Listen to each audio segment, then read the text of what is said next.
অর্ধেক রাত দাঁড়ায় দাঁড়ায় ইবাদতের সওয়াব পাবেন। এরপরে এশার নামাজের পর কোন নামাজ? ওই মুসলমানটা সারা রাত নামাজ করার সওয়াব পেয়ে যায়। এশা পড়া ঘুমায়া গেছেন, ঘুম থেকে জাগ্রত হয়ে ফজর পড়ছেন, এশা পড়া ঘুমায়া গেছেন, অর্ধেক রাতের সওয়াব। জায়গা ফজর পড়ছেন, সারা রাত নামাজের সওয়াব। আল্লাহ আমাদেরকে আমল করার তৌফিক দান করেন। তিরমিজি শরীফের বর্ণনা 2164 নম্বর হাদিস। আবওয়াবুল ফিতানা রাসূলুল্লাহ সাল্লাল্লাহু আলাইহি সাল্লাম বাব মান সাল্লা সুবহা ফাহুয়া ফি জিম্মাতিল্লাহ। কোন ব্যক্তি যদি ফজরের নামাজ পড়ে সে আল্লাহর জিম্মায় চলে যায়। ক্বালা রাসূলুল্লাহ সাল্লাল্লাহু আলাইহি ওয়াসাল্লাম, আল্লাহ নবী বলেন, মান সাল্লা সুবহা ফাহুয়া ফি জিম্মাতিল্লাহ। কোন মুসলমান যদি ফজরের নামাজ পড়ে সে আল্লাহর জিম্মায় চলে যায়। ফালা ইউতবিআন্নাকুমুল্লাহু বিশাইইম মিন জিম্মাতিহি। আল্লাহ যেন কিয়ামতের ময়দানে তার জিম্মার ব্যাপারে তোমাদেরকে প্রশ্ন না করে। এর মানে যেই ব্যক্তি ফজর পড়ে তার উপর যদি আমরা জুলুম নির্যাতন করি, কিয়ামতের ময়দানে আল্লাহ বলবেন, আমার ফজর আদায়কারী বান্দার উপর কেন তুমি জুলুম করলা? ফজর যে আদায় করছে সে না আমার জিম্মায় ছিল, আমার জিম্মার মানুষটারে নিয়ে তুমি কেন জুলুম করলা? এই জন্য যারা ফজর পড়বেন, কেউ ঝগড়া করতে আসলে বলবেন, ভাই ফজরের নামাজ পড়ছি, ফাইজলামি করেন না, আমি আল্লাহর জিম্মায় আছি। আরে বুঝে আসছেন? হ্যাঁ, হাজ্জাজ বিন ইউসুফ দায়িত্ব দিছে একজনকে, যে অমুকরে যেখানে পাবা শাস্তি দিবা। হাজ্জাজ তো বড় জালেম ছিল, ঐতিহাসিক কথা। তো হাজ্জাজ কিছুক্ষণ পর বিকালবেলা বা ওই দিন জিজ্ঞাসা করছে, অমুকরে শাস্তি দিছো? কয় না। কেন দাও নাই? ওই লোক ফজরের নামাজ পড়ছে। কি পড়ছে? আমি এর যখন শাস্তি দিব জিজ্ঞাসা করছি, তুমি ফজর পড়ছো? কয় হ্যাঁ। তারপর ও ছেড়ে দিস। কয় কেন? রসুল বলছে যে ফজর পড়ে সে আল্লাহর জিম্মায় থাকে। বলেন এই লোকটারে আমি কেমনি শাস্তি দিই? না বলেন না আপনারা তো তাহাজ্জুদ পড়েন 3টা পর্যন্ত। আবু দাউদ শরীফের হাদিস 561 নম্বর হাদিস, কিতাব আস-সালাহ, বাবুল মা জাআ ফিল মাশি ফিজ যুলামি ইলাল মাসাজিদ। অন্ধকারে হাইটা মসজিদে যাওয়া। কয় নামাজে অন্ধকারে হাঁটি? ফজর আর এশা। ক্বালা রাসূলুল্লাহ সাল্লাল্লাহু আলাইহি ওয়াসাল্লাম, বাশশিরিল মাশাঈনা ফিজ যুলাম ইলাল মাসাজিদ বিন-নূরিত তামি ইয়াউমাল কিয়ামাহ। যারা অন্ধকারে হেঁটে মসজিদের মধ্যে যায়, আল্লাহ নবী বলেন তাদেরকে সুসংবাদ জানায়া দাও, দুনিয়াতে অন্ধকারে হেঁটে মসজিদের মধ্যে যায়, কিয়ামতের ময়দানে পরিপূর্ণ নূরের সুসংবাদ জানায়া দাও। কিসের? নূরের। মানুষ নূরের তৈরি। ওই দেখছি নিডায় পড়ছে। কিসের সুসংবাদ? তাহলে নূর বললেই নূরের তৈরি হয় না, মাথায় রেখেন। এটা নিয়ে আমি একটা ওয়াজ করবো ইনশাল্লাহ, মাথায় রেখেন। নূরের মানে নূর বললে যে নূরের তৈরি হয় না, এটা তো দলিল আজকে 4-5টা দিছি। দলিল তো এতগুলো হবে, আরো বেশি ইনশাল্লাহ। এতগুলো কম হয়েছে, আরো বেশি হবে। মানে নূর বললে যে নূরের তৈরি না, শুধু খালি লেখবেন আর লেখবেন আর বলবেন, ভাই ঝগড়াঝাটি করেন না, কথা হবে দলিলে। মনে রাখবেন, হকের দলিল কোরআন সুন্নাহ, বাতিলের দলিল অমুকে আর তমুকে। সারা জীবন মনে রাখবেন। এই জন্য ইনশাল্লাহ আপনারা হতাশ হওয়ার কিছু নেই। হকের দলিল সবসময় কোরআন সুন্নাহ, এটা মাথায় রাখবেন। রসুলের জন্মদিন নিয়ে আমার বক্তব্যটা শুনছেন না সবাই? তো দেখেন, বক্তব্যে কেউ কাউন্টার দিতে পারে নাই, কারণ কাউন্টার কারে দিব? হয়তো আমি আয়াত খুশি না হয় হাদিস খুশি, কারে করব কি? তো এই জন্য না শেষে কি করে মুখটা খারাপ করে একটা গালি দিয়ে দেয়। আল্লাহ হেফাজত করে। তো বলছিলাম, অন্ধকারে হাইটা গেলে কিয়ামতের ময়দানে পরিপূর্ণ নূরের সুসংবাদ। আল্লাহ ফাখরা ফালিল্লাহিল হামদ, বলেন আলহামদুলিল্লাহ। মুসলিম শরীফের বর্ণনা 1322 নম্বর হাদিস, আমাদের মাদ্রাসার পাঠ্যপুস্তক অনুসারে 634 নম্বর হাদিস। ক্বালা রাসূলুল্লাহ সাল্লাল্লাহু আলাইহি ওয়াসাল্লাম, আল্লাহ নবী বলেন, লাইয়ালি জান্নার আহাদুন সাল্লা ক্বাবলা তুলুইশ শামসি ওয়া ক্বাবলা গুরুবিহা। বলেন ওই ব্যক্তি, বলেন ওই ব্যক্তি কিছুতেই জাহান্নামে যাবে না যে ব্যক্তি সূর্য উঠার আগে এবং সূর্য ডুবার আগে নামাজ আদায় করে, সে কিছুতেই জাহান্নামে যাবে না। সূর্য উঠার আগে কোন নামাজ? ফজর। ডুবার আগে বাকি দিন উক্ত করেন না। ওইগুলা তো পড়বেনি, এটা গুরুত্ব, মানে এগুলা যে গুরুত্ব দিবে অন্যগুলা সে এমনি পড়বে। তাহলে রাসূল সাল্লাল্লাহু আলাইহি সাল্লাম বলেন লাইয়া লিজা বলছে কিছুতেই সে জাহান্নামে যাবে না, যে সূর্য ওঠার আগের নামাজ আর সূর্য ডুবার আগে তথা ফজর ও আসর নামাজ পড়বে সে কিছুতেই যাবে না। নবী কেন বলছে? কারণ আমার কোনো উম্মত যদি এই দুই উক্ত পড়তে পারে অন্যগুলা সে সহজে পড়বে, কারণ এইগুলা সে অলসতা করবে। সহিহ বুখারীর বর্ণনা 574 নম্বর হাদিস। قال رسول الله صلى الله عليه وسلم মান সাল্লাল বারদাইন দাখালাল জান্নাহ। আল্লাহ নবী বলেন দুই ঠান্ডার নামাজ যে পড়বে ওই ব্যক্তি জান্নাতে প্রবেশ করবে। কয় ঠান্ডার নামাজ? একটা হলো ফজর আর একটা হলো আসর। ফজরের সময় আবহাওয়াটা একটু ঠান্ডা থাকে, আসরের সময় আবহাওয়াটা নাতিশীতোষ্ণ, ঠান্ডাও না গরমও না, বাকি ঠান্ডার দিকেই চলে যাচ্ছে। এই দুই ঠান্ডার নামাজ যে পড়বে সে জান্নাতে যাবে। সহিহ বুখারীর বর্ণনা 657 নম্বর হাদিস। আল্লাহর দরবারে আমাদের নামটা প্রতিদিন যেন উচ্চারিত হয়, এটা কারা কারা চাই? চাইনি সবাই? আমরা যদি চাই ইনশাল্লাহ আগামীকাল থেকেই শুরু হয়ে যাবে। বলেন ইনশাল্লাহ। হ্যাঁ, শুরু হয়ে যাবে, একদম সহজ। আমার বয়ান কিন্তু কঠিন না, একদম সহজে কইলে আমি। আপনারা টেনশনে পড়লেন না যে হুজুর না জানি কি কয়, কিচ্ছু না, একদম সহজ কথা। রাসূলুল্লাহ সাল্লাল্লাহু আলাইহি সাল্লাম বলেন ইয়াতাআকাবুনা ফীকুম মালাইকাতুন বিল-লাইলি ওয়া মালাইকাতুন বিন-নাহার। প্রতিদিন তোমাদের কাছে পালাক্রমে দুই দল ফেরেশতা আসে, রাতের ফেরেশতা, দিনের ফেরেশতা। ওয়ায়াজতাবিউনা ফি সালাতিল আসরি ওয়াল ফাজরি, ফজর আর আসরের সময় একত্রিত হয়। সুম্মা ইয়ারজুল্লাযীনা বাতু ফীকুম, রাতের বেলা যেই ফেরেশতাগুলা থাকে, থাকার পর এরা যখন আল্লাহর কাছে যায়, আজকে আসরের নামাজ আমরা যারা আদায় করছি, আজকে আসর যারা পড়ছেন, এই আসর পড়ার পর ওই টাইমে একদল ফেরেশতা আসছে। এরা কতক্ষণ থাকবে? ফজর পর্যন্ত তারা থাকবে। আসরের সময় একদল ফেরেশতা আসছে, এরা কিন্তু এখনো আছে, এখনো আমরা দেখতেছে, আমাদের কথা শুনতেছে। সুবহানাল্লাহ। এই আমাদেরকে দায়িত্ব পালন করে ফজর পর্যন্ত তারা থাকবে। ইয়ারজুল্লাযীনা বাতু ফীকুম, যারা রাত্রিবেলা অবস্থান করবে, তারা যখন রাত্রি শেষ করে আল্লাহর কাছে যাবে, আল্লাহ তাদেরকে প্রশ্ন করবে ফায়াসআলুহুম ওয়া হুয়া আ'লামু বিহিম, আল্লাহ আমাদের ব্যাপারে জানেন। এরপরে প্রশ্ন করবেন ফেরেশতারা কাইফা তারাকতুম ইবাদি, আমার বান্দাদেরকে দুনিয়াতে কেমনে রাইখা আসছো একটু বলো তো। ফেরেশতারা জবাব দিবে আল্লাহ আতাইনাহুম ইউসাল্লুনা তারাকনাহুম ওয়া হুম ইউসাল্লুনা, আল্লাহ যখন গেছি তখনও দেখি নামাজ পড়ে, যখন আসছি তখনও নামাজ পড়ে।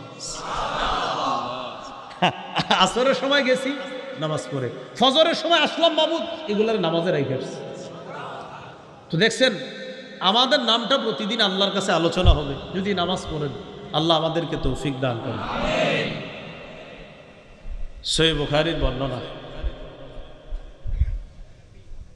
555 নম্বর হাদিস। এই এতক্ষণ যে হাদিসটা বললাম এটা হলো 555 সহিহ বুখারীর।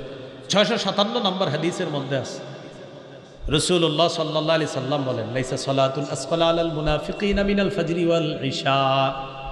জোরে বলবেন এটা আমার সাথে, বলেন মুনাফিকদের কাছে দুই নামাজ সবচেয়ে ভারী, ফজর আর এশা। কারা কারা করেন নাই? তাহলে কার কাছে সবচেয়ে ভারী দুই নামাজ? কোনটা কোনটা?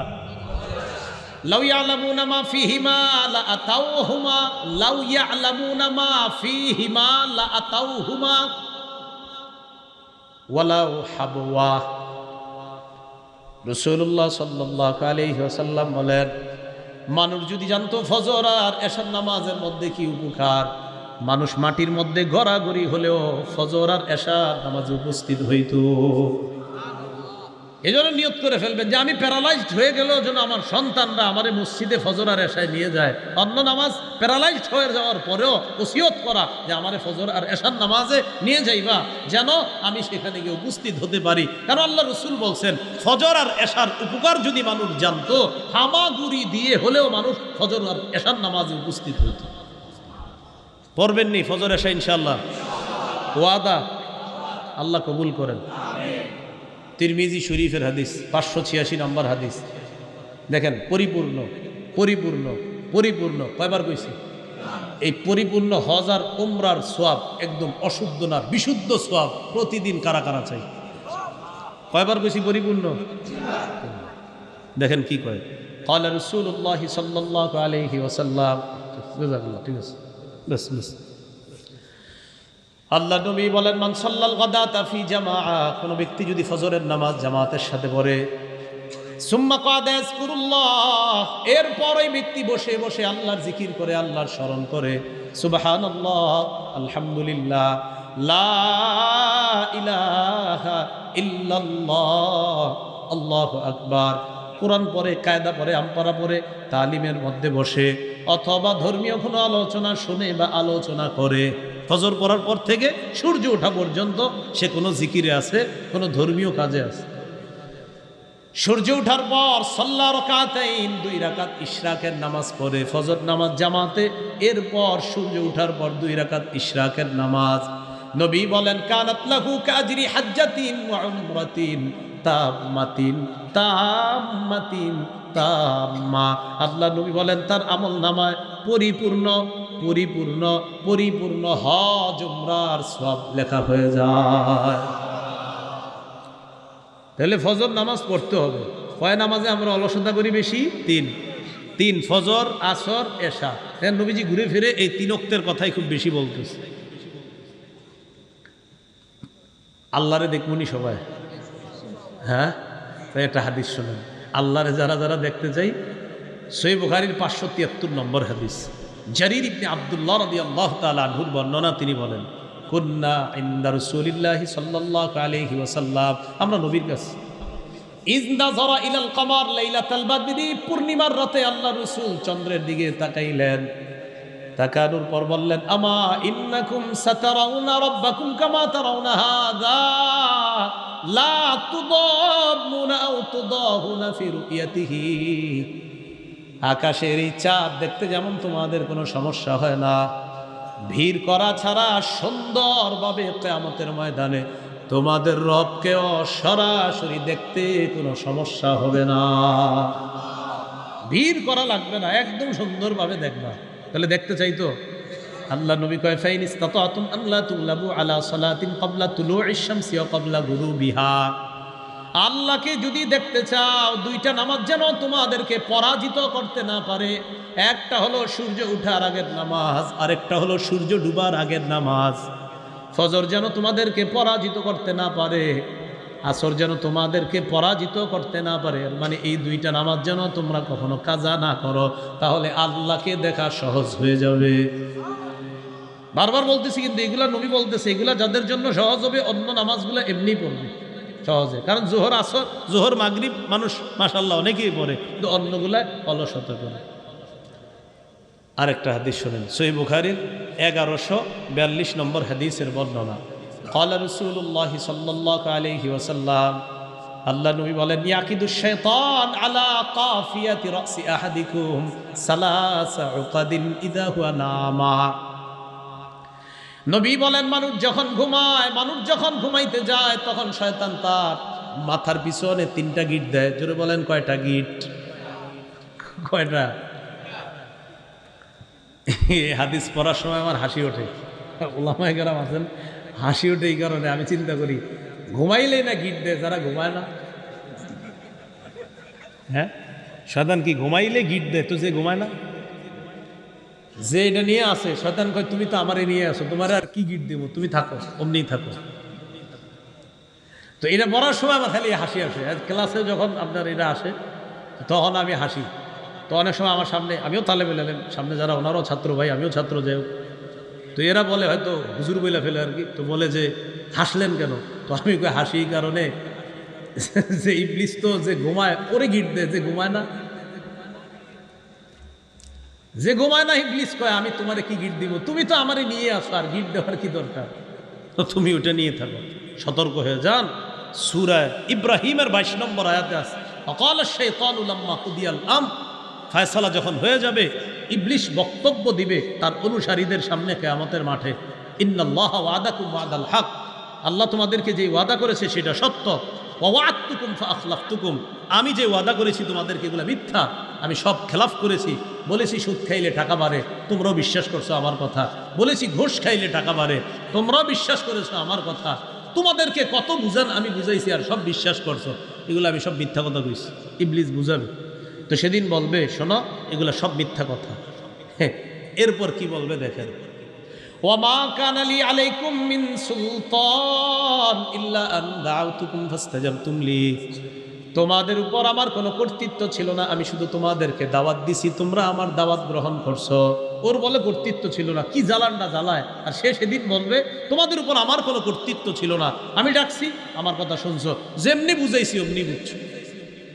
তো এবার সবাই তো চেতার কথা, হ্যাঁ তার মানে তুমি আমগরে উল্টা বল্লা বুঝাইছো। ইবলিস কয় থামো, ফালা তালুমুনি, আমারে কিছু বলবা না, আমারে তিরস্কার করবা না। ওয়ালুমু আনফুসাকুম, নিজেদেরকে তিরস্কার করো। আমার কথা শুনছো কা? নিজেদেরকে তিরস্কার করো। মা আনা বিমুসরিখিকুম, আমি তোমাদের ফরিয়াদ শুনবো না। ওমা আনতুম বিমুসরিখিয়া, তোমরা আমার ফরিয়াদ শুনবো না। দুই দল মিলা চলো জাহান্নামে থাকি। হ্যাঁ, বিষয়টা হাসির হলেও কঠিন কথা। ইবলিস সেদিন বলবে আমি যা বলছি সব বিশ্বাস করছি। তো ইবলিস, আমরা যখন ঘুমাই, সহিহ বুখারীর 1142 নম্বর হাদিস, কয়টা গিট দেয়? ইয়াদরিবু কুল্লা উকদাতিন আলাইকা লাইলুন তাওয়ীল ফারকুদ। শীতকালে যন্ত্রণা বেশি করবে শীতকালে, কারণ লম্বা রাত। ও চায় না যে শীতকালে ইমানদার, কারণ ইমানদাররা শীতকালটাকে ইবাদতের বসন্তকাল হিসাবে নেয়। শীতকালে রাত বড়, আল্লাহর সাথে সম্পর্ক তৈরি করার একটা সুবর্ণ সুযোগ। তো ইবলিস কি করে? গিট দেওয়ার পায়, লাইলুন তাওয়ীল, রাত এখন অনেক বাকি আছে, ফারকুদ, ঘুমাও ঘুমাও। ইবলিস কয়, হ্যাঁ এটা কিন্তু হাদিসের কথা, আলাইকা লাইলুন তাওয়ীল ফারকুদ, রাত এখন অনেক লম্বা, ঘুমাও ঘুমাও। প্রত্যেকটা গিট দেওয়ার সময় এই কথা বলে। ফাইনিস্তাই কজা, ওই ব্যক্তি যখন ঘুম থেকে জাগ্রত হয়, ফাজাকার আল্লাহ, আল্লাহর নাম স্মরণ করে, আলহামদুলিল্লাহিল্লাযী আহইয়ানা বা'দা মা আমাতানা। আলেমরা বললেন এরপরে নুশু ইলাইহিন নুশু। ছাত্ররা টান দিয়েন না, ছাত্র সমাজরাও টান দিবেন না, এটি পড়ার সময়। এবার ছাত্র আর ওলামায়ে কেরাম চুপ থাকেন, আবার পড়ি, দেখি অন্যরাও পড়েন আলহামদুলিল্লাহিল্লাযী। এরপরে কি? এরপরে আওয়াজ কমে যাইতেছে কেন? হ্যাঁ, মিয়া ঘুমের তো ওঠার দোয়া পারেন না, আর ফেসবুকে স্ট্যাটাস দেন। কমি মাদ্রাসাগুলো একটু পরিবর্তন করা দরকার, শরম করে না? হ্যাঁ, মক্তবের বাচ্চা একটা দাঁড় করায় দেন, ও আপনারে সব শোনায়া দিবে। এখনো ওই বাচ্চা প্রস্রাব করে যে ঢিলা লইতো এটাই জানে না, কিন্তু ও আপনারে সবগুলা দোয়া মুখস্থ শোনায় দিবে। আর আপনি লিখতেছেন এটা একটু পরিবর্তন করা দরকার, শরমত করার কথা। ঘুম থেকে ওঠার দোয়া পারে না, ঘুমে যাওয়ার সময় দোয়া পারে না। মাদ্রাসাগুলোকে একটু এটা করা দরকার, সেটা এরকম যদি কেউ করে না, শ্বাস করে ওরে বলবেন কি ঘুমে যাওয়ার দোয়াটা করুন, এমনি করুন। এরকম আমি শিওর তো আপনি 100 জনে 90 জনে করবো, এটা কোনো কথা কবেন? হ্যাঁ এটাই কথা কন। হ্যাঁ, ঘুমে যাওয়ার দোয়া পারে না, ঘুম থেকে উঠার দোয়া পারে না। বাচ্চা প্রস্রাব কি নাপাক পাক এগুলা সে খালি শিখছে, বুঝে না এখনো। ও বুঝে যে প্রস্রাবখানায় যাইতে এই দোয়া, বের হয়ে এই দোয়া। বয়স হলো 5, 5.5, 6, ও তো এখনো বুঝেই না মাসালা কি জিনিস, কিন্তু মুখস্থ করে ফেলছে যে যাওয়ার সময় এই দোয়া, বের হওয়ার সময় এই দোয়া, ঘুমে যাওয়ার সময় এই দোয়া, ওঠার সময় এই দোয়া, খাওয়ার সময় এই দোয়া। তো আপনি কিভাবে ওদের বিরুদ্ধে লেখালেখি করেন? আপনার তো একটু লজ্জা থাকা দরকার। এদের কিনা লেখালেখি করে, উনি খুব গবেষক। তো ইবলিস কয় ঘুমাও, প্রথম গিট, দ্বিতীয় গিট, তৃতীয় গিট। যেই মাত্র লোকটা জাগ্রত হয়, হওয়ার পর যখন দোয়া পড়ে, ইনহাল্লাত উকদাতুন, একটা গিট খুলে যায়। রইল কয়টা? 2টা। ফাইন তাওয়াদ্দা, এরপর যখন ওযু করে, ইনহাল্লাত উকদা, আরেকটা গিট খুলে যায়। রইল কয়টা? ফাইন সাল্লাহ, সে যখন ফজর পড়ে, ইনহাল্লাত উকদা, 3 নম্বর গিটটাও খুলে যায়। ফাসবাহা নাশীতান নাফসি, সে উদ্যমী হয়ে উৎফুল্ল মনে প্রভাত যাপন করে, প্রভাত শুরু করে। তার দিনটা উৎফুল্ল মনে, উদ্যমী মন নিয়ে তার দিনটা শুরু হয়, যে ব্যক্তি এটা করে আর কি। তো ঘুমের মধ্যে থাকলে কি আর এই উৎফুল্লতা পাওয়া যাবে? অথচ ভোরের হাওয়া কত বরকত। সহিহ বুখারীর বর্ণনা 3343 নম্বর হাদিস, রাসূলুল্লাহ সাল্লাল্লাহু আলাইহি সাল্লাম বলেন, নুসিরতু বিস-সাবা, আমাকে ভোরের হাওয়া দ্বারা সাহায্য করা হয়েছে। কি হাওয়া দ্বারা? ওয়া উহলিকাত আদুন বিদ-দাবুর, পশ্চিমের প্রচন্ড ঠান্ডা বাতাস দ্বারা আদ জাতিকে ধ্বংস করা হয়েছে। সাহাবী বলেন কানা রাসূলুল্লাহ সাল্লাল্লাহু আলাইহি সাল্লাম ইজা বাআসা সারিয়াতান আও জাইশান বাআসাহু আউওয়ালান নাহার। রাসূল যখন কোনো দলকে জিহাদে পাঠাইতেন, ছোট বড় দলকে, তখন দিনের শুরু অংশে পাঠাইতেন, যেন দিনের শুরু অংশের পুরা বরকতটা নিয়ে তারা জিহাদের মধ্যে। তিরমিজি শরীফের 1212 নম্বর হাদিস। এই হাদিসের বর্ণনাকারী সাহাবী সখর আল গামিদি তিনি বলেন, আল্লাহ রাসূল সাল্লাল্লাহু আলাইহি সাল্লাম বলেছেন, আল্লাহুম্মা বারিক লি উম্মতি ফি বুকুরিহা, আল্লাহ আপনি আমার উম্মতের ভোর বেলার সময়টা ভরপুর বরকত দান করেন। তাহলে ঘুমে থাকলেই বরকত পাওয়া যাবে না, তো ওই সময় ঘুমানো যাবে না। ওই সময় উঠা ফজর পড়বেন, ফজরের পর ভোরের হাওয়াটা নিবেন, মাঠে ঘাটে একটু হাঁটবেন, এই হাওয়াগুলা নিবেন। কারণ আল্লাহ রাসূল বলছেন, নুসিরতু বিস-সাবা, ভোরের হাওয়া দ্বারা আমাকে সাহায্য করা হয়েছে। তিরমিজির 1212 নম্বর হাদিসের বর্ণনাকারী সাহাবী কানা রাজুলান তাজিরা, তিনি ছিলেন একজন ব্যবসায়ী। উনি যখন কোনো ব্যবসায়ী দলকে কোনো কাজে পাঠাইতেন, একদম শুরুর দিকে পাঠাইতেন। কেন? নবী বলছে দিনের শুরুর ওই অংশটা বরকতময়, তাই তিনি ব্যবসার কাজটা শুরুতে করতেন। তিনি বলেন, আল্লাহ আমার ব্যবসায় ভরপুর বরকত দান করছে। এজন্যই বলেন এজন্যই হেফজখানার ছাত্রদেরকে ভোরে উঠিয়ে দেওয়া হয়, যেন কোরআন তাড়াতাড়ি মুখস্থ হয়ে যায়। বিরোধিতা করার আগে একটু পড়াশোনা করে বুঝে আসছে না? বিরোধিতা করে না, হেফজখানার ছেলেগুলো এত আগে কেন উঠানো হয়? ওরা আমি বলি যে আমি মানে এভাবে বলি, একটু পড়াশোনা করেন যে কেন উঠানো হয়। আর আমি এই ব্যাপারে একটা বয়ান দিছি, কিন্তু হেফজখানার ছেলেদের কিনে লম্বা বয়ান দেখবেন কেন উঠানো হয়, বাচ্চাদেরকে ওই টাইমে উঠানো যায় আছে কিনা, সবগুলার পিছনে দলিল। কওমি মাদ্রাসা মানেই হলো কোরআন সুন্নাহর দলিল, মাথায় রাখবেন। এখানে দলিল ছাড়া কোনো কাজ নাই। বাচ্চারা রাত্রে ওঠে, দলিল আছে যে এই বাচ্চাকে উঠানো হয়, দলিল আছে। নাবালেগ বাচ্চাকে উঠানো যাবে, দলিল আছে। বয়ান শুনে নেবেন। কোরআনের মর্যাদা ওই জায়গায় আমার লম্বা বয়ান আছে যে বাচ্চাদেরকে এই উঠানোর দলিল আছে কিনা। দলিল মানে ওখানে বুখারী মুসলিমের অসংখ্য দলিল দেওয়া হয়েছে। হেফজখানার সিস্টেম যে কোরআন হাদিস সম্মত, এই পক্ষে দলিল দেওয়া হয়েছে। মনে আসেনি কথা? আল্লাযীনা হুম আন সলাতিহিম সাহুন, নামাজে অলস। কয় নামাজে বেশি অলস? কি? ফজর, আসর আর এশা। তো আল্লাহ বলেন এটা হলো মুনাফিকদের কাজ, তাদের জন্য ধ্বংস। আল্লাযীনা হুম ইউরাউন, কয় মুনাফিকরা নামাজ পড়লেও দেখানোর জন্য পড়ে। কেন পড়ে? পড়লেও দেখানোর জন্য পড়ে। মুনাফিকরা নামাজ পড়ে কেন? দেখানোর জন্য। সূরা নিসার 142 নম্বর আয়াতে আল্লাহ বলেন, ইন্নাল মুনাফিকিনা ইউখাদিউনাল্লাহা ওয়া হুয়া খাদিউহুম, মুনাফিকরা আল্লাহরে ধোঁকা দেয়, অথচ আল্লাহ তাদেরকে ধোঁকার মধ্যে ফেলে রাখছে। ওয়া ইযা কামু ইলাস সালাত কামু কুসালা, এরা যখন নামাজে দাঁড়ায় অলস ভঙ্গিতে দাঁড়ায়। ইউরাউনান নাস, মানুষকে দেখানোর জন্য নামাজ পড়ে। এই দলটারে আপনারা জুমার দিন পাবেন। জুমার নামাজের দ্বিতীয় খুতবা, খতিব সাহেব যখন খুতবা দিতে থাকে, অপেক্ষা করে একদল মাঠে দাঁড়ায় পাগলা পানি আর ঝালমুড়ি খায়, আর অপেক্ষা করে হুজুর কখন বলবে ফাজকুরুনি আজকুরকুম। এই ফাজকুরুনি আজকুরকুম মানে কি জানেননি? আমাদের বাংলাদেশিরা বুঝে যে এটার মানি হলো এখন দাঁড়ায় যেতে হইব। সব দৌড়ে কি করে ওখানে এসে দাঁড়ায়। এই জন্য আবার আমি যে মসজিদে জুমা পড়া হেনে গিয়ে অপেক্ষায় থাকেন না, কারণ আমি এটা কই না। আমি যে কি কই এটা আপনি নিজেও জানবেন না। আমি খালি কই, হ্যাঁ তুমি কোনো জুমায় আমি একটা দিন পরের, আজকে যেটা কমু পরের জুমা আরেকটা, এরপরের জুমা আরেকটা, এই কথা ভাবার কোনো সম্ভাবনা নাই যে হুজুর তো এটা করবো না, পরের জুমা আরেকটা করবো। ফাজকুরুনি কইলে দাঁড়াইবেন, এই কাম হবে। আজীব এক পরিস্থিতি শুরু হয়ে যায় জুমার আগে, মানে ফাজকুরুনি মানে দৌড় পরে দাঁড়ায় আবার হুজুর শুরু করে অদ্দোহা আল্লাইলি, বা বড় একটা সূরা নিলে মনে মনে করে এত বড় সূরাটা নেওয়া দরকার ছিল। এটা কুশালা অলস ভঙ্গিতে দাঁড়ায়, দাড়ি খুঁটে, নাক খুঁটে, মুখ খুঁটে, সব খুঁটে এই অলস ভঙ্গিতে দাঁড়ায়। তো কেন? ইউরাউনান নাস, এরা মানুষকে দেখায়। ওয়ালা ইয়াজকুরুনাল্লাহা ইল্লা কালিলা, এরা আল্লাহর জিকির বেশি করে না। সুবহানা রাব্বিয়াল আলা আজিম এটি যত কম পড়া যায় মনে করে এগুলা ভালো। এগুলা মুনাফিকদের লক্ষণ। আল্লাহ আমাদেরকে হেফাজত করেন। সর্বশেষ আল্লাহ বলেন ওয়ায়ামনাউনাল মাউন, যারা ওই যে প্রয়োজনীয় গৃহস্থালী সামগ্রী এগুলা দিতেও যারা বাধা দেয়, দিতে চায়, দেয় না। একটা বাসন 2-4টা প্লেট চাইছে, আমার বাসায় মেহমান আসছে একটু দেন, দেয় না। একটা জগ চাইছে যে আমার মেয়ের জামাই আসছে একটু দেন, দিয়ে দিব একটু পরে, এটি দেয় না। এই কৃপণতা না করা।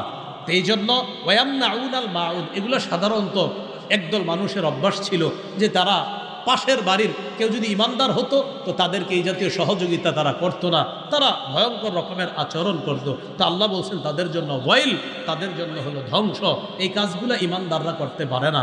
তাহলে ফজরের নামাজ, আসরের নামাজ, এশার নামাজ এইগুলা অলসতা করা কোনো ইমানদারের কাজ? কাদের কাজ? মুনাফিকদের কাজ। আর পরকালে যে আল্লাহ কর্মফল দিবে এটা অস্বীকার করা কাফেরদের কাজ। বলেন কার কাজ? কাফেরদের কাজ। কিছু জিনিস আছে যেগুলা মানুষ প্রয়োজনে পাশের ঘরের লোকদের কাছে চায়। বাসন, সুই, শাবল, কুড়াল, খন্তা, কোদাল, এগুলো এমন একটা বিষয় হঠাৎ প্রয়োজন হয় আর ওই মুহূর্তে বাজারে যাওয়া অসম্ভব, তাই পাশের ঘর বা পাশের বাড়ি থেকে চাওয়া, সেখান থেকে কিছু সময়ের জন্য নিয়ে আসা, এরপর আবার ফেরত দিয়ে দেওয়া, এগুলো হলো মাউন। সূরার মধ্যে মাউন শব্দটা আছে, এই দিকে লক্ষ্য করে এই সূরার নাম সূরাতুল মাউন। আল্লাহ বলেন আরাআইতাল্লাযী ইউকাযযিবু বিদ্দীন, নবী আপনি কি ওই ব্যক্তিকে দেখেছেন যে দিনকে অস্বীকার করে, কর্মফলকে অস্বীকার করে, কর্মফলকে অবিশ্বাস করে। আমরা পৃথিবী থেকে বিদায় নিব, মাটির গর্ভে চলে যাব, মাটির গর্ভ থেকে আবার আমাদেরকে বের করা হবে, কিয়ামতের ময়দানে দাঁড়িয়ে দেখতে থাকব। সূরা ইয়াসিনের 49 থেকে 51 নম্বর আয়াতে আল্লাহ বলেন মা ইয়ানজুরুনা ইল্লা সায়হাতান ওয়াহিদাতান তাখুযুহুম ওয়া হুম ইয়াখিসসিমুন, মানুষ অপেক্ষা করছে এক মহানাদের বিকট চিৎকার আওয়াজের। তারা ঝগড়া করতে থাকবে, হঠাৎ এই আওয়াজ তাদেরকে পাকড়াও করবে, ধ্বংস হয়ে যাবে। ফালা ইস্তাতিউনা তাওসিয়া, ওসিয়ত করার সুযোগ পাবে না। ওয়ালা ইলা আহলিহিম ইয়ারজিউন, পরিবারের কাছে ফিরে যাওয়ার সুযোগ পাবে না। ওয়া নুফিখা ফিস সূর, আরেকটা ফু দেওয়া হবে।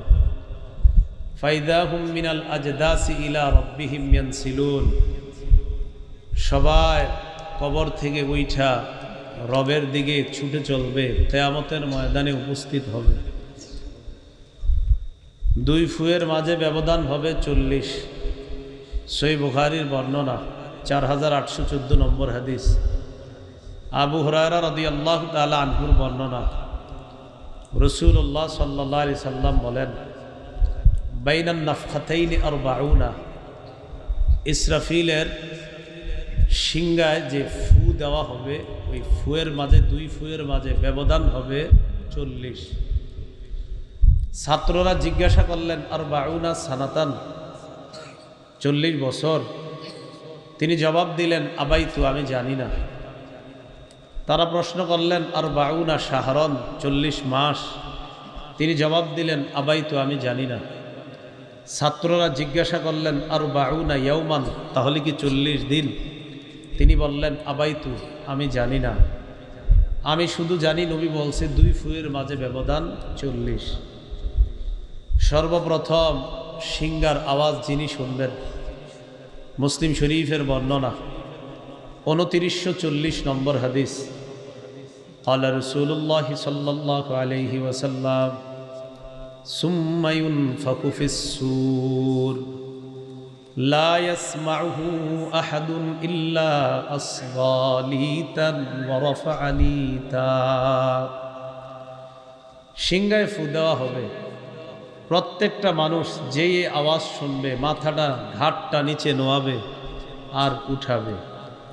আউয়ালু মান ইয়াসমাউহু রাজুলুন ইয়ালুতু হাউজা ইবলিহি, সর্বপ্রথম সিংহার আওয়াজ যিনি শুনবেন তিনি তার ওটকে পানি পান করানোর জন্য হাউজের মধ্যে পানি দিবে। ফালা ইয়াসকি ফি, পানি পান করাইতে পারবে না, এর আগে সিংহার আওয়াজ শুনবে।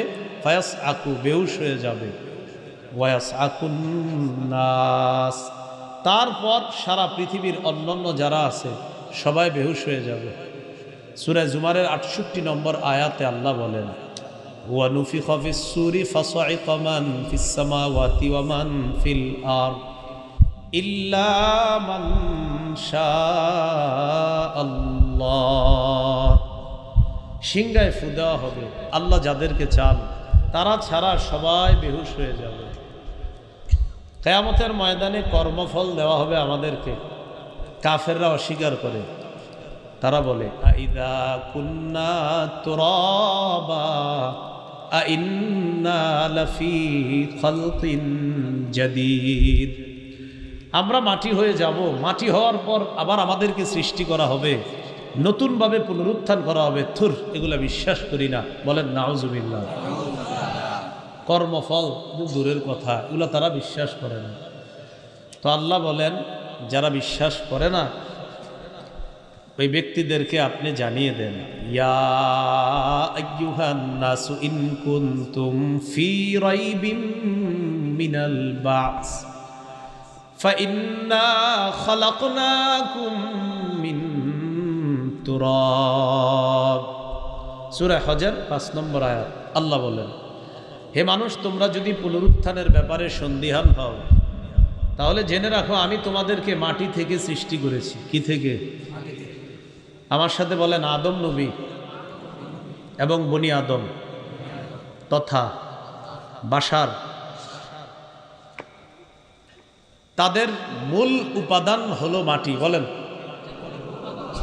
মূল উপাদান কি? আদমের মূল উপাদান, আদম সন্তানের মূল উপাদান। কাফেররা কয় মাটি হইলে আবার কেমনি জীবিত হবো, আবার কর্মফল। অবিশ্বাস করে। তো যে অবিশ্বাস করতেছে সে কিসের তৈরি? তো মূল উপাদান তারই মাটি। তো এই মাটির তৈরি মানুষ বলতেছে কি মাটি হলে আবার কিভাবে তোলা হবে। আদম নবী মাটির তৈরি, তার সন্তানরাও মূল উপাদান মাটি। 5টি ধাপ। 1 নাম্বার মাটি, 2 নাম্বার পানির সাথে মাটিকে গুলিয়ে কাদা বানানো, 3 নাম্বার এই কাদাকে আঠালো বানানো হয়েছে, 4 নাম্বার আঠালো মাটিকে শুষ্ক ঠনঠনে পোড়া মাটি বানানো হয়েছে, 5 নাম্বার শুষ্ক ঠনঠনে পোড়া মাটিকে কালচে মাটি বানানো হয়েছে। তারপর এটাকে মানুষ বানিয়ে আল্লাহ এটার মধ্যে রূহ ফুঁকে দিয়ে এটাকে পরিপূর্ণ মানুষ বানায়। প্রমাণ সূরা আলী ইমরানের 59 নম্বর আয়াত। 1 নম্বর ধাপ মাটি। বলেন, 1 নম্বর ধাপ মাটি। আল্লাহ বলেন, ইন্না মাসালা ঈসা ইনদাল্লাহি কামাসালি আদম খালাকাহু মিন তুরাবিন সুম্মা ক্বালা লাহু কুন ফায়াকুন। নিশ্চয় ঈসা নবীর দৃষ্টান্ত আল্লাহর কাছে আদম নবীর মতো। আদমকে আল্লাহ মাটি দিয়ে বানিয়েছেন, বানানোর পর বলেছেন কোন। তাফসীরের কিতাবে আসছে কুন বাশারা ফায়াকুনু বাশারান। আল্লাহ বলছে আদম কোন, তুমি হও, কি হও, মানুষ হও, আর তিনি মানুষ হয়ে গেছেন। প্রথম ধাপ মাটি। দ্বিতীয় ধাপ পানির সাথে মাটিকে মিশিয়ে এটাকে বানানো হয়েছে কাদা। সূরা আলিফ লাম মিম আস-সাজদা 21 নম্বর পারা, হাফিজি কোরআন মাজিদ অনুযায়ী 14 নম্বর পৃষ্ঠা, 7 নম্বর আয়াত। আল্লাহ বলেন, আল্লাযী আহসানা কুল্লা শাইইন খালাকা ওয়া বাদাআ খালকাল ইনসানি মিন তিন। যিনি মানুষকে সৃষ্টি করেছেন সুন্দর রূপে, সমস্ত জিনিসকে যিনি সুন্দর রূপে সৃষ্টি করেছেন, আর মানুষের সৃষ্টির সূচনা করেছেন কাদা মাটি দ্বারা। কি মাটি? 1 নাম্বার ধাপ মাটি, 2 নাম্বার কাদা মাটি।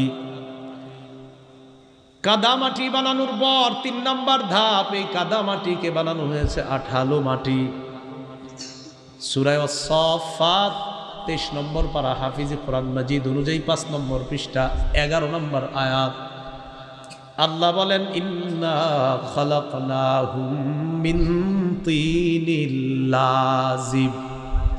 আমি মানুষকে সৃষ্টি করেছি আঠালো মাটি থেকে। 3 নাম্বার ধাপ আঠালো মাটি। 4 নাম্বার ধাপ এই আঠালো মাটিকে শুকিয়ে শুষ্ক ঠনঠনে পোড়া মাটি বানানো হয়েছে। সূরা আর-রহমান 14 নম্বর আয়াত, 27 নম্বর পারা, হাফিজি কোরআন মাজিদ অনুযায়ী 11 নম্বর পৃষ্ঠা। আল্লাহ বলেন, খালাকাল ইনসান মিন সালসালিন কাল ফাখখার। আল্লাহ মানুষকে সৃষ্টি করেছেন শুষ্ক ঠনঠনে পোড়া মাটি থেকে। তাহলে শুষ্ক ঠনঠনে পোড়া মাটির ন্যায়, ওই পোড়া মাটির ন্যায় শুষ্ক ঠনঠনে যে মাটি, এই মাটি থেকে আল্লাহ মানুষ সৃষ্টি করেছেন। এটা 4 নাম্বার ধাপ। 5 নাম্বার ধাপ, শুষ্ক ঠনঠনে পোড়া মাটিটাকে আল্লাহ কালচে মাটি বানিয়েছেন। সূরা হিজরের 28-29 নম্বর আয়াতে আল্লাহ বলেন, ওয়াইদ ক্বালা রাব্বুকা লিল মালাইকাতি ইন্নী খালিকুম বাশারাম মিন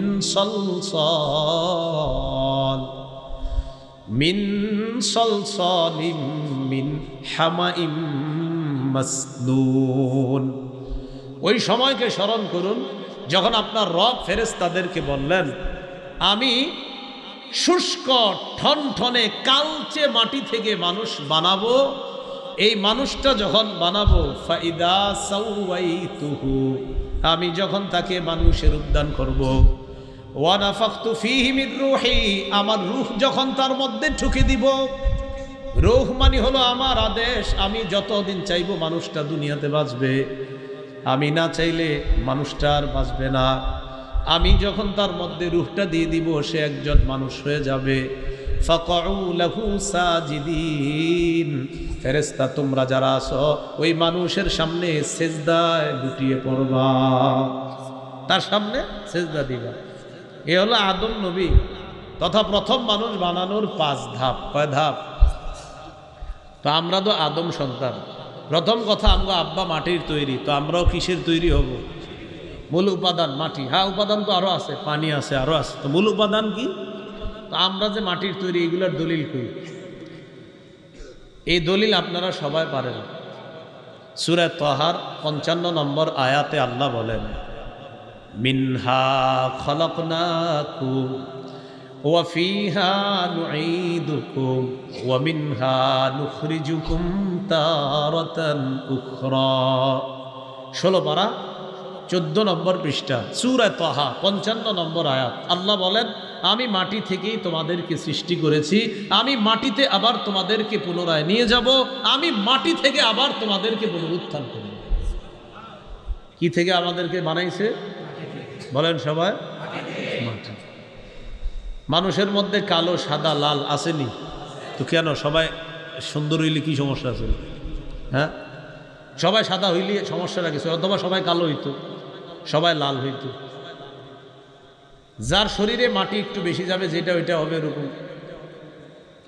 তিরমিজি শরীফ 2955 নম্বর হাদিস, 2955। ক্বালা রাসূলুল্লাহ সাল্লাল্লাহু আলাইহি ওয়াসাল্লাম, ইন্নাল্লাহা খালাকা আদামা মিন কবযাতিন কবযাহা মিন জামিইল আরদ।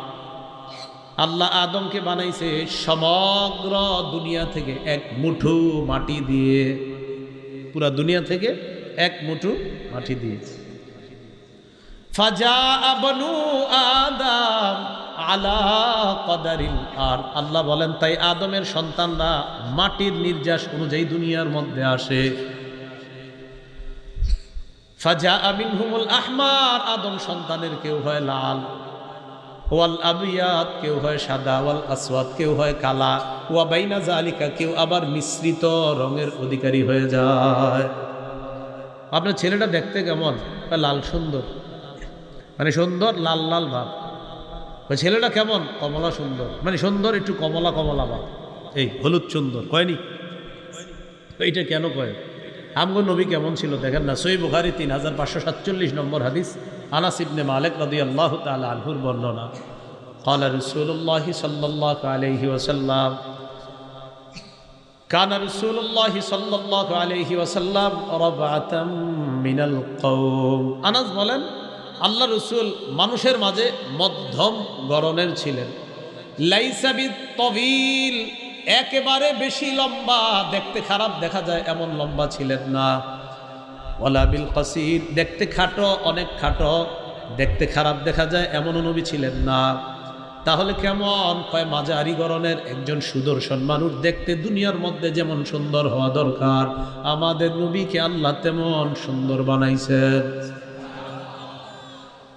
আযহারাল্লাহু লাইসা বিআবিয়াদা আমহাকা ওয়ালা বিআদামা, ধবধবে সাদা ছিলেন না, আবার তমাট বর্ণের ছিলেন না, তাহলে কেমন ছিলেন? আনাস বলেন লাল লাল ভাব, অনেকটা গোলাপি কালারের ছিলেন। এখানে কেউ গোলাপি রঙের আসেননি? হ্যাঁ, লাল লাল ভাব, গোলাপি কালার। দেখছেন নি আমগো নবী কত সুন্দর ছিলেন। এখন আমি যেটা বুঝাইতে চাইলাম, তো কালার আমগো এমন হয় কেন? মূল উপাদান কি? তো আপনারা মাঝে মাঝে কেন ঝগড়া লাগান আবার যে না অমুকে অমুকের তৈরি, তমুকে তমুকের তৈরি, কেন? হ্যাঁ, এই জন্য একটা বাংলা মনে রেখেন, কাউরে নূর বললে নূরের তৈরি হওয়া আবশ্যক হয় না। ওনারা আমি নূর বললাম, এই নূর বললে নূরের তৈরি হওয়া কি হয় না? আবশ্যক হয় না। নূর বললে যে নূরের তৈরি হয় না সেটা অন্য আলোচনা আসবে ইনশাল্লাহ, প্রচুর দলিল। নূর বললে যে নূরের তৈরি আবশ্যক না। 18 নম্বর পারায় আসেনি আল্লাহু নূরুস সামাওয়াতি ওয়াল আরদ, আসমান জমিনের নূর কে? বলেন আল্লাহু নূরুস সামাওয়াতি ওয়াল আরদ, আসমান জমিনের নূর কে? এবার আমার সাথে কয়েকবার নাউজুবিল্লাহ করেন, বলেন নাউজুবিল্লাহ, আবার পরেন নাউজুবিল্লাহ। এখন যদি কেউ বলে আল্লাহ নূরের তৈরি, নাউজুবিল্লাহ। কিসের তৈরি? মানে আপনি যদি বলেন আল্লাহ নাউজুবিল্লাহ, আমরা জানি না। নূর বললে যে নূরের তৈরি হওয়া আবশ্যক না, আর বড় কি দলিল চান? হ্যাঁ, আল্লাহু নূরুস সামাওয়াতি ওয়াল আরদ, আসমান জমিনের নূর হলেন আল্লাহ। নাউজুবিল্লাহ, আমরা জানি না রব কিসের তৈরি, এই প্রশ্নই তো করা যাবে না। শুধু বললাম নূর বললে নূরের তৈরি হওয়া আবশ্যক না। আল্লাহ বলেন ওয়াজআলাল কামারা ফীহিন্না নূরা, আসমানের মধ্যে আল্লাহ চন্দ্ররে বানাইছে নূর। বলেন কি বানাইছে? এখন যদি কেউ প্রশ্ন করে তার মানে চন্দ্র কি নূরের তৈরি? জানি না কিসের তৈরি। নূর বললে যদি নূর হয়তো চন্দ্র নূরের তৈরি। কিয়ামতের ময়দানে মুনাফিকরা বলবে ইয়াউমা ইয়াকুলুল মুনাফিকুনা ওয়াল মুনাফিকাত লিল্লাযিনা আমানু নজুরুনা নাকতাবিস মিন নূরিকুম। মুনাফিক নারী পুরুষরা কিয়ামতের ময়দানে ইমানদারকে বলবে ইমানদার থামো, তোমাদের নূর একটু নিতে চাই। এর মানে ইমানদাররা নূরের তৈরি। এই যে নূর আসছে, ইমানদার নূর। আল্লাহ বলেন নূরুহুম ইয়াসআ বাইনা আইদিহিম ওয়া বিআইমানিহিম, কিয়ামতের ময়দানে ইমানদারের সামনেও নূর, পিছনেও নূর, ডানেও নূর, বামেও নূর। নূরের প্যাকেটের মধ্যে ইমানদার, এর মানে ইমানদার নূরের তৈরি। বলেন হ্যাঁ, শুধু বুঝাইতে চাইলাম নূর বললে নূরের তৈরি হওয়া আবশ্যক না, এটা মাথায় রাখবেন। বলেন নূর বললে নূরের তৈরি হওয়া কিনা? জাগে আলোচনা যাচ্ছি না আজকে। আমাদের এখানে চলতেছে হলো কর্মফল অস্বীকার করে একদল, যারা কয় মাটি হলে আবার কিভাবে পুনরুত্থান করা হবে। আল্লাহ কয় তোমার মূল উপাদানেই তো মাটি, আমি তোমারে বানাইতে পারলাম, আবার তোমারে মাটি থেকে উঠাইতে পারবো না, এটা কেমন কথা বলো? তাহলে আমাদের মূল উপাদান কি? মাটি। তাহলে মাটি থেকে আমাদেরকে কে উঠাবেন? আমরা, আমাদেরকে আল্লাহ বানাইছেন কি থেকে? মরার পর যাব কার নিচে? আবার কিয়ামতের মাঠে কার নিচ থেকে উঠাবে? এই কথাটা বুঝার।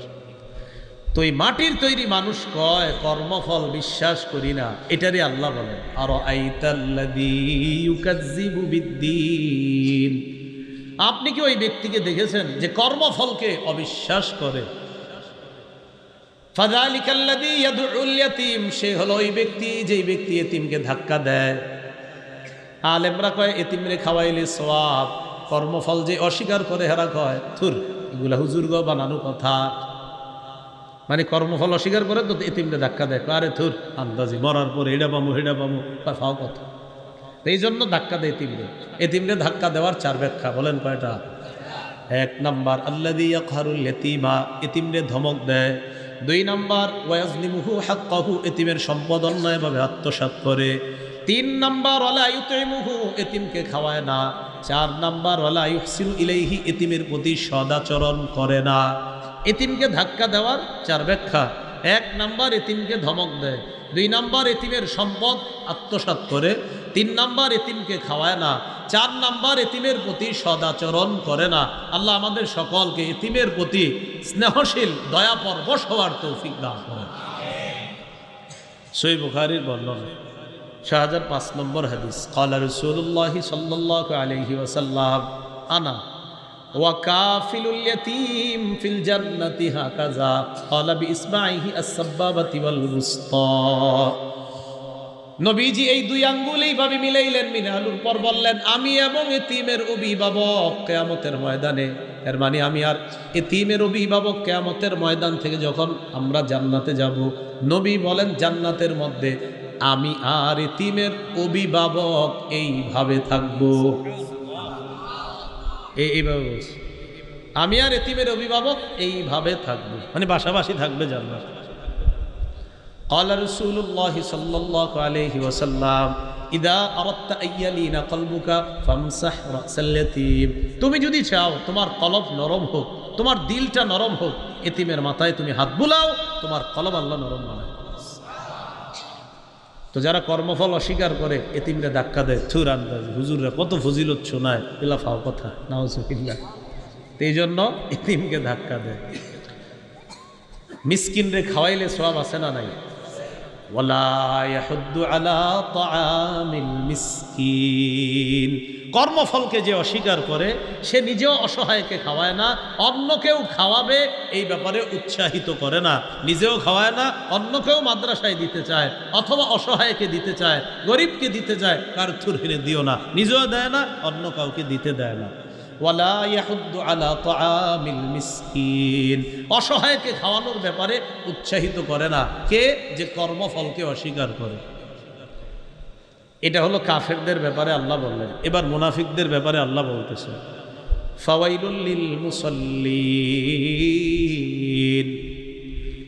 ওই সমস্ত মুনাফিক মার্কা নামাজিদের জন্য ধ্বংস। ওই সমস্ত মুনাফিক মার্কা নামাজিদের জন্য ধ্বংস। বলেন ওয়াইল, বলেন ওয়াইল অর্থ ধ্বংস। ওয়াইল অর্থ কি? ওয়াইল জাহান্নামের একটা এলাকার নামও ওয়াইল। আল মুস্তাদরাক লিল হাকিম কিতাবের নাম 3919 নম্বর হাদিস। ক্বালা রাসূলুল্লাহ সাল্লাল্লাহু আলাইহি ওয়াসাল্লাম আল ওয়াইলু ওয়াদিন ফি জাহান্নাম ইয়াহবি ফিহিল কাফিরু 40 খরিফা ক্বাবলা আন ইয়াবলুগা ক্বারা। নবী বলেন ওয়াইল হলো জাহান্নামের একটা এলাকার নাম। এটা এত গভীর, এই গভীরে যাওয়ার আগ পর্যন্ত কাফের শুধু নিচে যাইতে থাকবে, 40 বছর শুধু নিচে যাইতে থাকবে, এত গভীর ওয়াইল এটা। ফাওয়াইলুল লিল মুসাল্লিন, মুনাফিক মার্কা নামাজিদের জন্য ধ্বংস। আল্লাযীনা হুম আন সালাতিহিম সাহুন, যারা নামাজে অলসতা করে। বলেন সবাই, যারা নামাজে কি করে? নামাজে অলসতার অনেক ব্যাখ্যা, আমরা আজকে 3টা ব্যাখ্যা জানবো। বলেন কয়টা? এক নম্বর ব্যাখ্যা হলো ওই ব্যক্তি, যে ব্যক্তি নামাজ পড়লে যে সওয়াব আছে এই আশা তার নাই। নামাজ পড়লে পরে কয় থুর আল্লাহ দিলে দিব, না দিলে নাই, মানে এর কোনো এটা আশা নাই। আর নামাজ না পড়লে যে গুনাহ হবে এর কোনো ভয় নাই। বুঝছেন? 1 নম্বর অলসতার ব্যাখ্যা, নামাজ পড়লে যে সওয়াব আছে আশা নাই, ছাড়লে যে গুনাহ আছে ভয় নাই। এ হলো নামাজে অলসতার 1 নম্বর ব্যাখ্যা। 2 নম্বর, যারা নামাজ পড়ে কিন্তু শেষ সময়ে গিয়ে পড়ে। 3 নম্বর, নামাজ পড়েই না। নামাজে অলসতার কয় ব্যাখ্যা? 3টা। 1 নম্বর, নামাজ পড়লে যে সওয়াব আছে আশা নাই, গুনাহ আছে ছাইরা দিলে ভয় নাই। 2 নম্বর, শেষ সময়ে কোনো মতে নামাজ পড়ে, ঠোকর দেয় 4টা। 3 নম্বর, নামাজই পড়ে না। 1 নম্বর, সওয়াবের যে আশা করে না, আর গুনাহ করলে যে নামাজ ছাড়লে গুনাহ আছে ভয় করে না। আব্দুল্লাহ ইবনে আব্বাস রাদিয়াল্লাহু তাআলা আনহুমার বর্ণনা, তিনি বলেন হুয়াল মুসাল্লি আল্লাযী ইযা সাল্লা লাম ইয়ারজু লাহা সাওয়াবা। এটা হলো ওই মুসল্লি যে নামাজ পড়ে কিন্তু সওয়াবের আশা করে না। অথবা ওই মুসল্লি ইযা লাম ইউসাল্লি, যে ব্যক্তি নামাজ পড়ে না, লাম ইয়াখশা আলাইহা ইকাবা, এই নামাজ না পড়লে যে গুনাহ হবে এই ভয় তার নাই। এটা হলো অলস মুসল্লি। তাহলে অলস মুসল্লি নামাজ পড়লে সওয়াব আছে, তো আছে কি হইছে, কয় গুনাহ আছে, না পড়লে কয় গুনাহ আছে, তো কি হইছে, মানে এর কোনো সমস্যা নেই। এটা হলো অলস। 2 নম্বর, নামাজ গিয়া পরে একদম আপনার শেষ সময়। আবুল আলিয়া রহমতুল্লাহ আলাই বলেন লা ইউসাল্লুনাহা লিমাওয়াকিতিহা, যারা টাইম মতো নামাজটা পড়ে না, বাল ইউআখিরুনাহা ইলা আখিরিল ওয়াক্ত, বলে একদম শেষ সময় পর্যন্ত বিলম্ব করে, কোনো মতে গিয়ে শেষ সময় পড়ে। এটা দ্বিতীয় ব্যাখ্যা। আবু দাউদ শরীফের বর্ণনা 413 নম্বর হাদিস।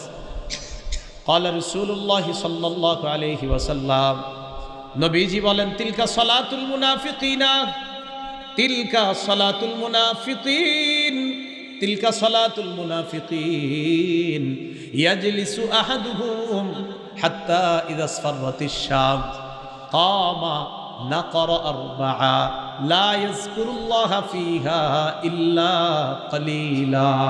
নবী বলেন, এটা মুনাফিকের নামাজ, এটা মুনাফিকের নামাজ, এটা মুনাফিকের নামাজ। তিনবার বলার পর বললেন, ইয়াজলিসু আহাদুহুম, আসরের নামাজের পরে, কিভাবে? একটু পরে, হাত্তা ইযা আসফারাতিশ শামস, পরে করতে করতে সূর্যটা হলুদ বর্ণ ধারণ করে, আও কানাত বাইনা কারনাই শাইতান, অথবা সূর্যটা শয়তানের দুই শিঙের বরাবর হয়, আও আলা কারনাই শয়তান, অথবা শয়তানের দুই শিঙের উপরে থাকে। ওই সূর্য যখন ডুবে আর কি, হজরতে কামা, তখন কোনো মতে মা অথবা বিবি কয়, আরে নামাজ পড়ো, তে হে উইঠা নামাজ পড়ে, কয় নাকরা আরবাআ, 4টা ঠুকুর মারে নামাজে, তাড়াতাড়ি পড়ে। নবী বলেন, তিলকা সালাতুল মুনাফিকিন, এটা মুনাফিকের নামাজ, এটা মুনাফিকের নামাজ, এটা মুনাফিকের নামাজ। আল্লাযীনা হুম আন সালাতিহিম সাহুন, নামাজে অলসতা করে, আসেন এরকম। তো এটা হলো নামাজে যারা অলসতা করার দ্বিতীয় ব্যাখ্যা। নামাজে অলসতা করার 3 নাম্বার ব্যাখ্যা, নামাজ পড়েই না। নামাজ কি করে না? পড়ে না। এর আগে আমরা একটু শুনে নেই, নামাজে যারা অলসতা করে এটার ব্যাপারে একটু করে বলতেছি, আর নামাজ পড়েই না যারা, এটা একটু শোনেন। তিরমিজি শরীফের 2618 নম্বর হাদিস, এই হাদিসের মধ্যে আসছে, ক্বালা রাসূলুল্লাহ সাল্লাল্লাহু আলাইহি ওয়াসাল্লাম, বাইনাল কুফরি ওয়াল ঈমান তারকুস সালাহ। জাবের রাদিয়াল্লাহু তাআলা আনহুর বর্ণনা, বলেন আমার সাথে সবাই বলেন, কুফর আর ঈমান। বলেন, কুফর আর ঈমানের মাঝে পার্থক্য, নামাজ ছেড়ে দেওয়া। তিরমিজি 2619 নম্বর হাদিসে আল্লাহ রাসূল সাল্লাল্লাহু আলাইহি সাল্লাম বলেন, বাইনাল আবদি ওয়াশ শিরকি আওয়াল কুফরি তারকুস সালাহ। ঈমানদার বান্দা কুফর অথবা শিরিকের মাঝে পার্থক্য হলো নামাজ ছেড়ে দেওয়া, এই হলো ঈমানদার বান্দা। আরেক দিকে হলো কুফর আর শিরিক, এই দুইটার মাঝে পার্থক্য হলো নামাজ ছেড়ে দেওয়া। তিরমিজির 2622 নম্বর হাদিসের বর্ণনা, ক্বালা রাসূলুল্লাহ সাল্লাল্লাহু আলাইহি ওয়াসাল্লাম, আল্লাহর নবী বলেন, আল আহদুল্লাযী বাইনানা ওয়া বাইনাহুম আস-সালাহ, আমাদের মাঝে আর কাফেরদের মাঝে পার্থক্য হলো নামাজ। এর মানে নবীজি বলেন, আমাদের মাঝে আর কাফেরদের মাঝে চুক্তি হলো নামাজ, আমাদের মাঝে আর কাফেরদের মাঝে অঙ্গীকার নামা হলো নামাজ। কিসের অঙ্গীকার? নামাজ পড়লে আমরা জান্নাত পাবো, এই অঙ্গীকার আল্লাহ করেছেন। এরা নামাজ পড়বে না, তাই এরা জাহান্নামে যাবে। নামাজ না পড়লে এরা জাহান্নামে যাওয়ার অঙ্গীকার, আর আমরা নামাজ পড়লে জান্নাতে যাওয়ার অঙ্গীকার। আমাদের আর কাফেরদের মাঝে এটা পার্থক্য। নবী বলেন, ফামান তারাকাহা ফাকাদ কাফার, যে নামাজ ছেড়ে দিল সে কুফরি করলো। যে নামাজ ছাড়লো সে কি করলো? ওইটা তিরমিজি 2621 নম্বর হাদিস যেটা বললাম, আর 2622 নম্বর হাদিসে আছে, কানা আসহাবু মুহাম্মাদিন সাল্লাল্লাহু আলাইহি ওয়াসাল্লাম লা ইয়ারাউনা শাইআম মিনাল আমাল তারকুহু কুফরুন গায়রাস সালাহ। আল্লাহ রাসূলের সাহাবীগণ সবচেয়ে বড় কুফরি মনে করতেন নামাজ ছেড়ে দেওয়া। রাসূলের সাহাবীরা নামাজ ছেড়ে দেওয়ার চাইতে বড় কুফরি আর অন্য কোনো কিছুকে মনে করতেন না। তারা মনে করতেন নামাজ ছেড়ে দেয় যে এটাই সবচেয়ে বড় কুফরি। বলেন নাউযুবিল্লাহ। এবার সাহুনের মধ্যে চলে চলেন, আল্লাযীনা হুম আন সালাতিহিম সাহুন, যারা নামাজে অলসতা করে। সাধারণত আমরা 3 ওয়াক্ত নামাজে অলসতা করি। জোরে বলেন, কয় ওয়াক্ত? ফজর, আসর, এশা। বলেন তো কি? ফজর, আসর, এশা। জোহরের সময় অফিস আদালতের মসজিদ সহ সব মসজিদে মুসল্লি বেশি। মাগরিবের সময় গ্রামগঞ্জের মসজিদ সহ শহরের মসজিদ সহ সব মসজিদে মুসল্লি বেশি। অস্বাভাবিকভাবে ফজরের নামাজ, আসরের নামাজ আর এশার নামাজে মুসল্লি থাকে না। ফজরে কেন থাকে না? ওই 3টা পর্যন্ত সবাই তাহাজ্জুদ পড়ে, পইরার পরে ঘুমায়, এই জন্য ফজরে থাকে না। আর আসরে আপনার থাকে না কেন? ওই যুবকরা খেলতে যায়, আরেক দল যায় বাজারে। আর এশার নামাজে ইবলিস কয় সময় এখনো অনেক আছে, একটু পরে পড়, একটু পরে পড়, এই একটু পরে পর করতে করতে আর পড়ায় না। এই 3 ওয়াক্ত নামাজ। মুসলিম শরীফের বর্ণনা 1377 নম্বর হাদিস। আমাদের মাদ্রাসার পাঠ্যপুস্তক অনুসারে 656 নম্বর হাদিস। কিতাব আল মাসাজিদ ওয়া মাওয়াদিউস সালাহ, বাব ফদলু সালাতিল ইশা ওয়াল ফাজরি ফি জামাআহ।